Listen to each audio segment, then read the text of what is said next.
Amigos, una vez más les damos la bienvenida a Testigos Hoy, invitándoles a que se queden con nosotros y puedan disfrutar de los temas que como cada semana preparamos para ustedes. Los adelantamos en el siguiente sumario.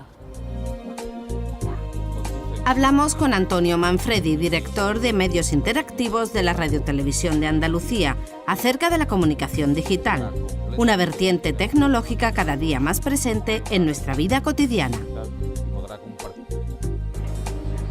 El retablo del altar mayor de la Catedral de Sevilla puede visitarse ya, cuando se cumple un año del comienzo de los trabajos de restauración. Hoy es el Domingo de la Misericordia. En pleno tiempo pascual se nos ofrece este mensaje sobre la misericordia que nos acerca al Dios que nos ama a todos, más allá de nuestra condición y conducta. Necesitamos acercarnos a Él con confianza y disfrutar de este don. Entrevistamos hoy a Antonio Manfredi, director de Medios Interactivos de la Radio y Televisión de Andalucía. De su mano abordamos las nuevas tecnologías de la información y las redes sociales y su proyección en la sociedad y en la Iglesia de hoy. Hoy en nuestra entrevista tenemos el privilegio de contar de nuevo con Antonio Manfredi. Él es compañero, también periodista y director de Medios Interactivos de la Radio Televisión de Andalucía. Como recordarán, estuvo con nosotros para hablarnos de redes sociales e infancia y hoy lo traemos a Testigos Hoy para abordar de nuevo el panorama de las comunicaciones sociales en su vertiente digital. Bienvenido. Muchas gracias, de nuevo, encantado de estar aquí. Nos encontramos en un mundo de comunicación que no para de evolucionar, pero centrándonos en lo digital, ¿en qué momento estamos? Ahora mismo estamos en un periodo de transición, estamos terminando una etapa y comenzando otra, y estamos en ese momento de crisis en el mejor sentido de la palabra. Yo soy optimista con el futuro, es decir, algo se va a quedar en el camino, una cierta cultura analógica incapaz de prosperar, y vamos a conseguir elementos importantes, sobre todo con los dispositivos móviles, que son el futuro claramente, ¿no? Piense usted en un joven de 16, 17 años, dentro de 5 o 6 años estará completamente digitalizado, accederá a todo el sistema de información, hará sus estudios de manera digital y podrá compartir la información en tiempo real. Eso es un reto para los que estamos ahora, pero a mí me parece un reto apasionante, ¿no? Por lo tanto, estamos en un momento crítico. Es verdad que alguien está perdiendo, por ejemplo, el mundo de la literatura, desde el punto de vista digital, el mundo del cine.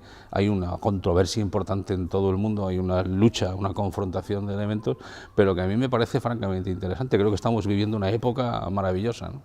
Antonio, ¿cuál puede ser el papel de las redes sociales en el marco general de la comunicación? Es fundamental.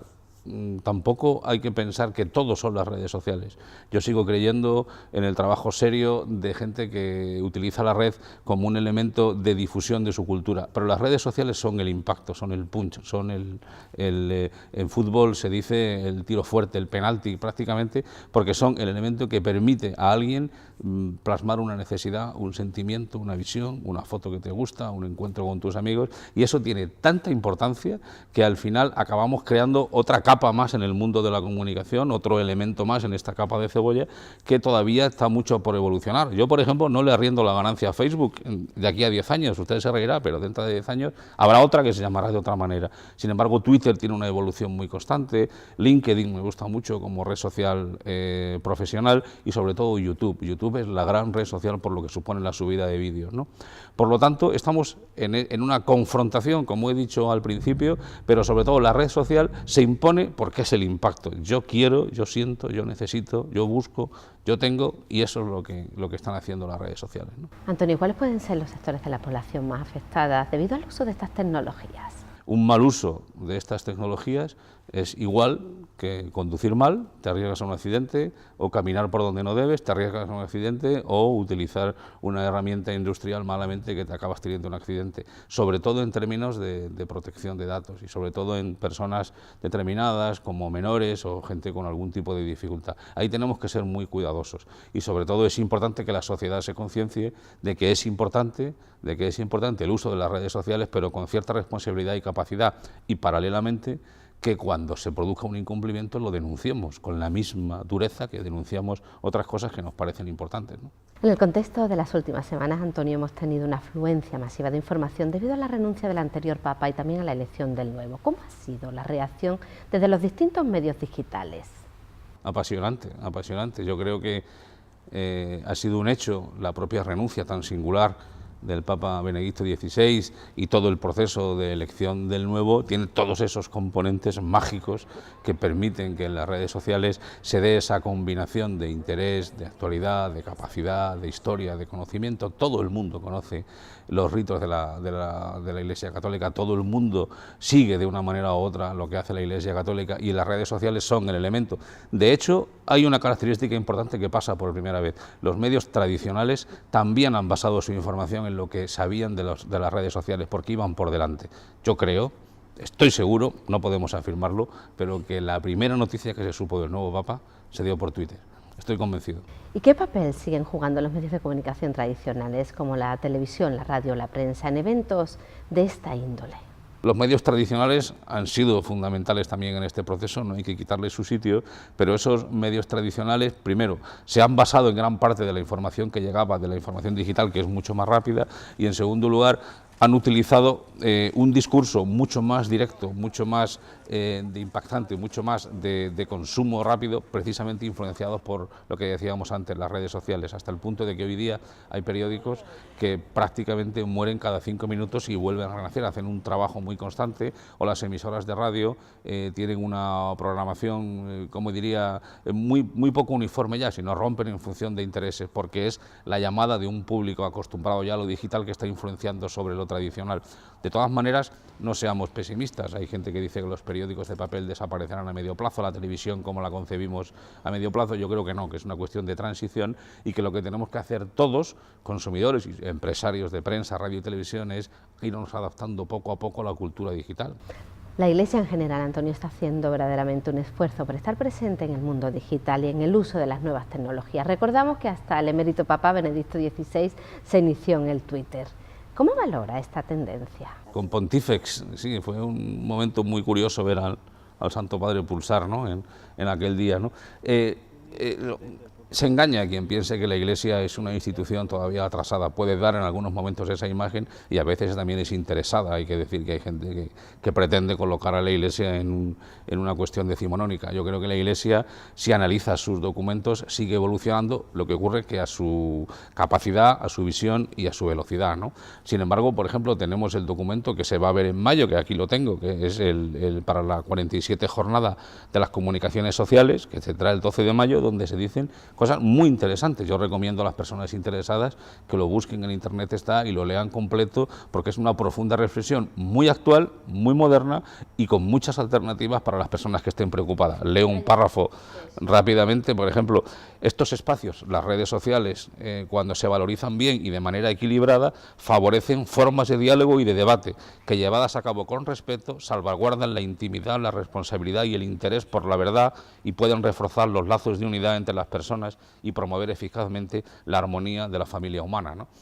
Esto podremos discutirlo, algunos adjetivos, pero es de una rotundidad aplastante y hay que suscribirlo con claridad, ¿no? Por tanto, me parece un debate apasionante y, bueno, una vez más también la Iglesia entra cuando es necesario en momentos de debate, ¿no?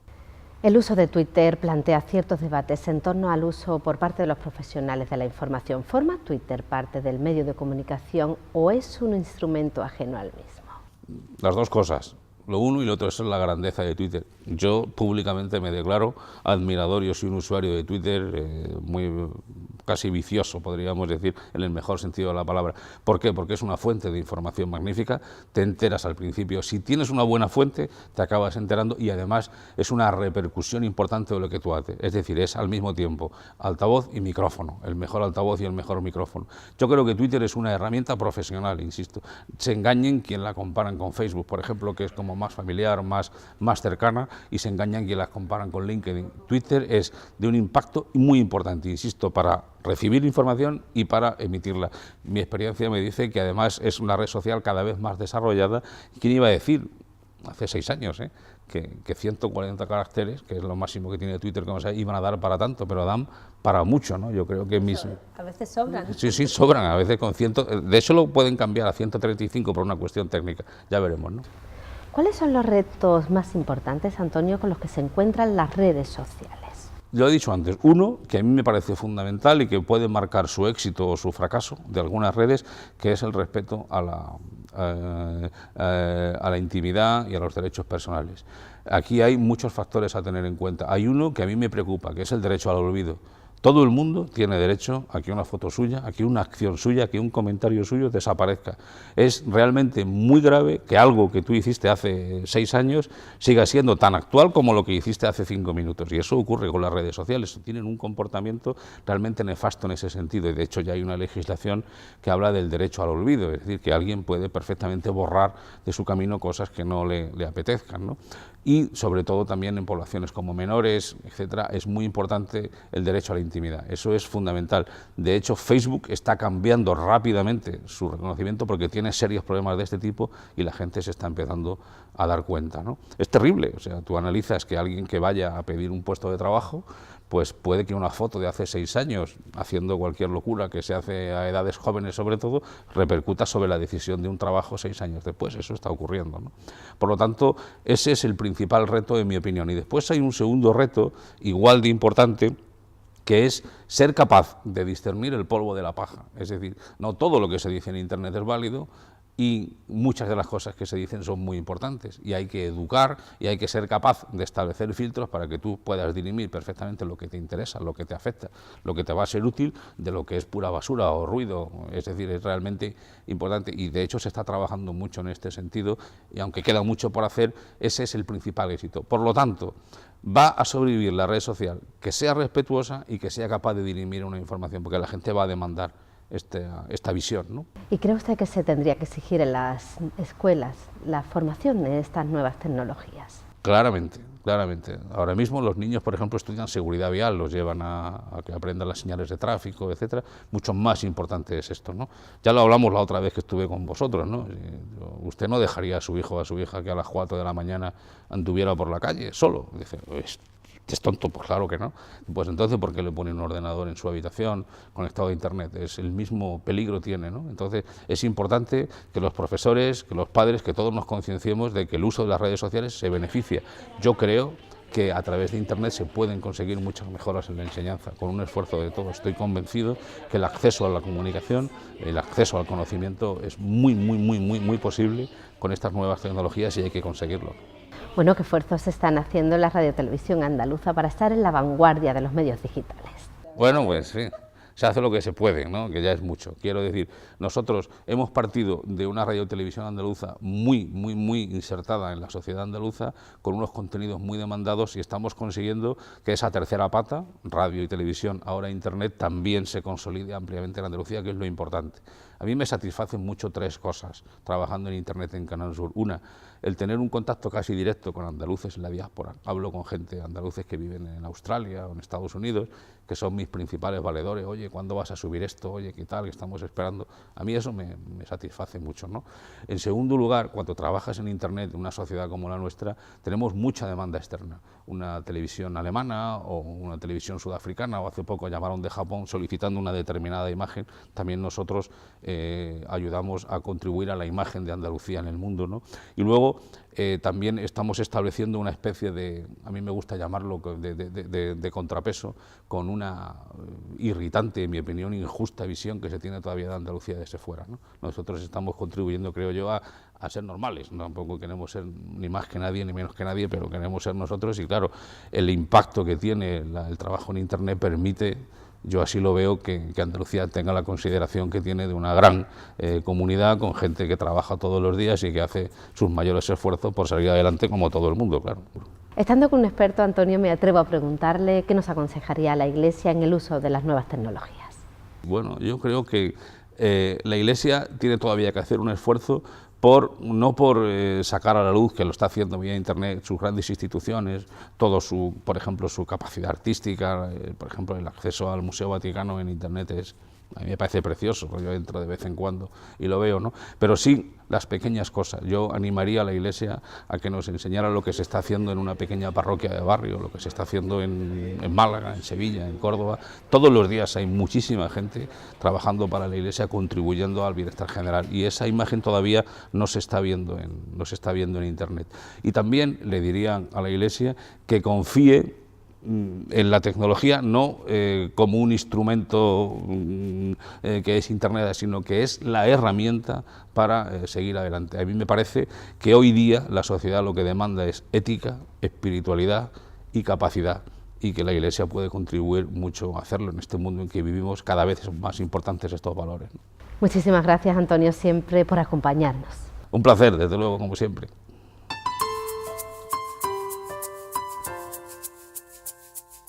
Amigos, el retablo de la Catedral de Sevilla es una obra maestra en su género que ha sido recuperada en su esplendor gracias a una actuación global en la que se ha empeñado el Cabildo. En poco tiempo y a punto de concluir su restauración, podrá ser visitada y los fieles disfrutarán de todo su atractivo. Se lo mostramos a ustedes en el siguiente reportaje. Recuerden que tienen una nueva cita el próximo domingo, no nos falten a Testigos Hoy. ¡Feliz semana!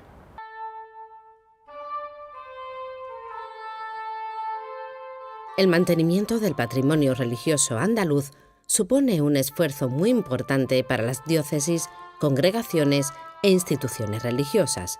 No en vano los templos, pinturas, esculturas y demás obras de arte de contenido y titularidad religiosa suponen un porcentaje destacado del patrimonio catalogado como bien de interés cultural.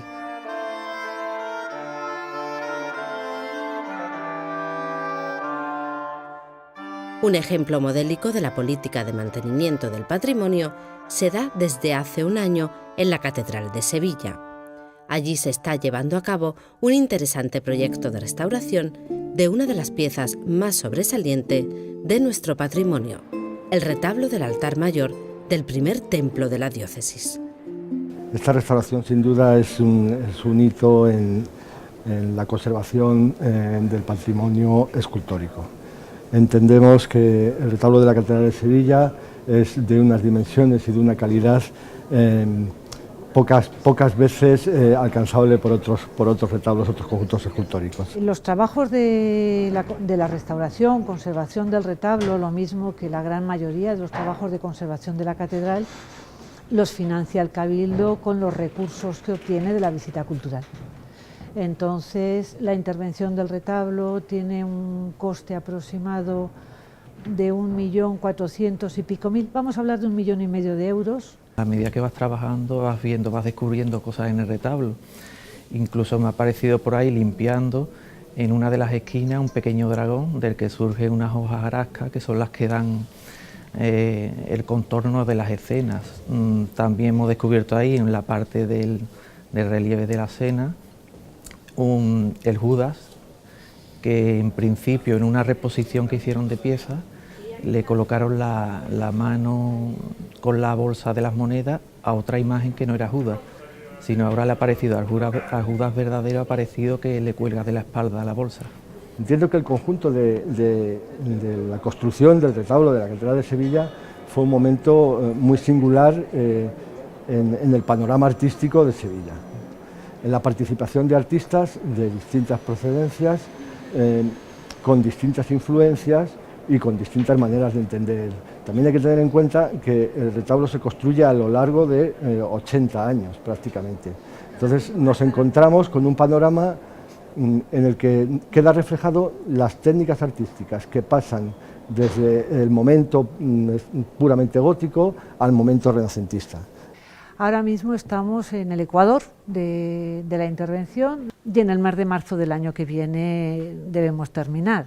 Esto va con unos tiempos muy buenos, quizá porque vamos todos que no podemos perder segundo. El objetivo de la intervención es la conservación del retablo y ahora mismo con toda la documentación, con todos los estudios que se están llevando a cabo, pues es el dejarlo plasmado, el dejarlo en su estado de conservación idóneo en cuanto a las patologías que presentaba, el documentar todo lo que podamos exhaustivamente y cuanto más mejor, y luego nos queda el establecer cuáles son las necesidades de la conservación preventiva, lo que normalmente así se suele llamar el mantenimiento.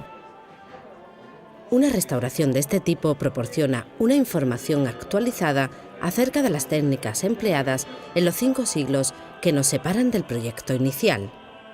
La tecnología actual permite recuperar la apariencia que tuvo esta grandiosa obra cuando se finalizó en 1564. Los repintes que se han quitado, los repintes y los redorados que se aplicaron en el siglo XIX, pues han puesto de manifiesto la técnica con la cual el artista, buscando la naturalidad en su propósito, pues había distribuido los colores. Así encontramos, después de retirar esos repintes, que las carnaciones no eran brillantes, sino que eran con una textura mate y que entraba en contraste con zonas también de la vestimenta mate y brillante, con la cual se conseguía una naturalidad que en este caso pues nos ha sorprendido porque en muchas ocasiones, la mayoría de las ocasiones, el tiempo las ha ocultado.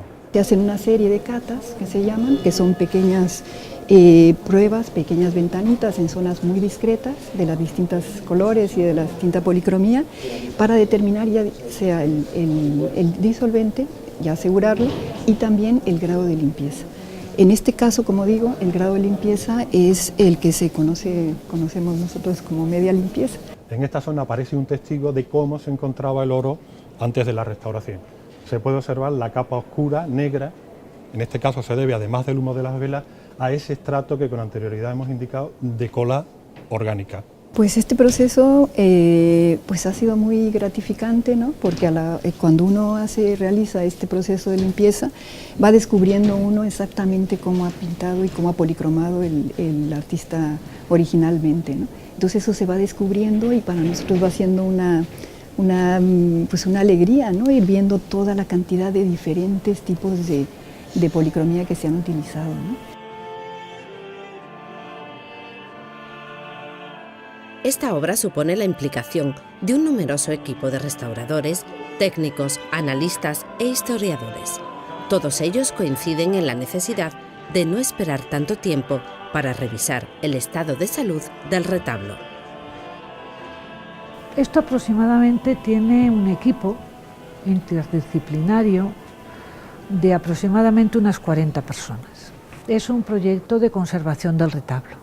El retablo hacía 30 años que se había restaurado, pero claro, 30 años sin un mantenimiento continuado del retablo, con las obras que ha habido en el interior y demás, habían acumulado numerosas capas de polvo, que era lo más, digamos, lo que se veía más.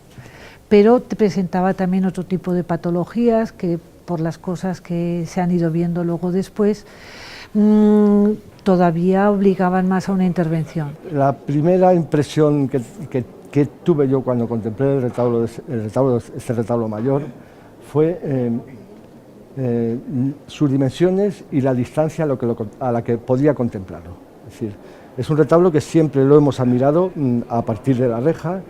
Sus dimensiones siempre nos han dejado impactados de alguna manera y siempre lo hemos mirado como que estaban en un estado de conservación admirable, ¿no? Esa distancia y ese tamaño yo creo que nos ocultaban la realidad del estado de conservación del retablo. Y lo que es aquí fundamental es que todo el retablo dentro de su magnitud vaya al mismo grado, que todo se vaya trabajando exactamente igual para que después, posteriormente, cuando se quite el andamio, ya el resultado sea completamente uniforme. El retablo es un elemento frágil, muy frágil, nada más hay que ver la calidad de tallas y de calados que tiene su arquitectura y es un objeto que necesita de cuidados permanentes. Uno de los aspectos destacados de esta intervención es el plan de difusión de la misma, que se concreta en un programa de visitas guiadas al retablo durante el tiempo que duren las obras. En ese proyecto de difusión de visitas, que es como normalmente se le conoce la visita a la restauración del retablo, las personas que van a venir, que van a ser invitados del Cabildo, y para ser invitado al Cabildo lo único que necesita es solicitarlo, o bien por teléfono, o bien cumplimentando un impreso en la página web, recibirá una invitación para venir. Las necesidades de los trabajos impiden que los grupos sean numerosos, van a ser grupos de 15 personas, Hay 3 grupos al día durante las jornadas de trabajo, entonces la visita es gratuita y, vuelvo a decir, es una invitación.